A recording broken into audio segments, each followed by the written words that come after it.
Hello everyone, welcome back to my channel.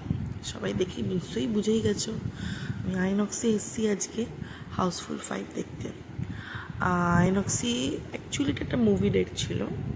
যাই হোক, screen ওয়ানে আমাদের মুভি চলছিল। এবার আমি কার সাথে মুভি ডেটে এসেছি সেটা অবশ্যই রিভিল করব। সো সিনেমা তো ভালোই চলছিল, স্টার্টিং হলো। I am so excited. So now আমি আস্তে আস্তে রিভিল করবো যে কার সাথে মুভি ডেটে এসেছি। আমার অলওয়েজ যখন মুড অফ হয় তখন আমার সঙ্গী যারা হয় তারা হচ্ছে এই যে আমার বোন, হয় আমার মাসির মেয়ে, নয় আমার মামার মেয়ে, এরাই আমার সঙ্গী হয় আমার মুড অফে। তো মুড অফ হলে একটু আমার এরকম মুভি দেখলেই মুডটা অন হয়ে যায়। And yes, of course this is the most trending song Housefull 5-এর, যেটা আমারও খুব পছন্দের। যাই হোক, মুভিটা আফটার অল আমার ভালোই লেগেছে। নো ডাউট আমার অক্ষয় কুমারের অ্যাক্টিং খুবই ভালো লাগে। তো অ্যাজ বিকজ অক্ষয় কুমারের যেহেতু আমি ফ্যান, সো মুভি যেরকমই হোক আমাকে তো দেখতে আসতে হতোই। আর যেহেতু মুড অফ ছিল তো সেহেতু বোনকে নিয়ে আসা একটা ছুতো। যাই হোক, তো বোনকে নিয়ে এসে মুভিটা পুরো দেখলাম। দেখার পর মোটামুটি আমার ভালোই লাগলো মুভিটা। অ্যান্ড দেন আফটার মুভি আমরা স্টার মলের নিচে চলে এসেছি।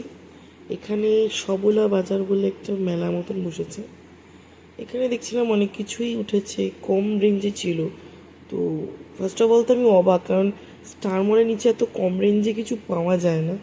এই ফার্স্ট টাইম আমি দেখছি, আমি জানি না আগে হয়েছে কি না, বাট আমি ফার্স্ট টাইম দেখছি যে এত কম রেঞ্জে বাই ওয়ান গেট ওয়ান ছিল অনেক জায়গাতে, 150-তে ছিল, 100-200 অনেক কিছুই প্রাইসে ছিল। বাট আমার নেওয়ার মন ছিল না, তাই নেইনি। তো এখান থেকে এইসব স্টলসগুলো দেখতে দেখতে আমার মনে হলো যে না, এখানে খাবার আইটেম তেমন কিছু ভালো লাগছিল না আমার। কিন্তু হ্যাঁ, একটা মিষ্টির দোকান ছিল, সেই মিষ্টির দোকানটাতে মিষ্টিগুলো খুব ভালো লাগছিলো। এই যে স্পেশালি এই যে পাতুরি টাইপসের যে মিষ্টিটা ছিল, এটা খেতে খুব ইচ্ছা ছিল কিন্তু খাইনি। যাই হোক, তারপর এখান থেকে আমরা এইসব স্টল মল দেখে এখান থেকে বেরিয়ে গেছিলাম। আমরা বেরিয়ে মধ্যমগ্রাম চৌমাথা একটা জায়গায় যাই খেতে, সেটা হলো এই যে চায়ের বাড়ি। এখানে এসে আমি আর বোন একটু কোয়ালিটি টাইম স্পেন্ড করছিলাম, এনজয় করছিলাম। আর ও তো মানে কি বলবো, ফোনে ব্যস্ত। আমার সাথে ঘুরতে এসেও ও ফোনে ব্যস্ত। যাই হোক, এই চায়ের বাড়িতে আমি এর আগেও একবার এসেছিলাম, এটা আমার সেকেন্ড টাইম। তো এখানে আমার এই দুটো খাবার আগেও ভালো লেগেছিলো, এবারও সেই খাবারই আমি অর্ডার করেছিলাম। অ্যাম্বিয়েন্সটা মোটামুটি। তো খাবারগুলো হলো এই একটা দুটো মকটেল ছিল আর এই চিকেন পপকর্ন ছিল। তো মকটেলটা নিয়ে একটা মজা হয়ে গেছে, সেটা হচ্ছে বোন তো কথা বলতে ব্যস্ত, আর আমি চুরি করে মকটেলটা খেতে গিয়ে বোন সব ফেলে দিচ্ছে পুরো আমার গায়ের মধ্যে, পুরো একটা সবার সামনে একটা খুব বাজে ব্যাপার।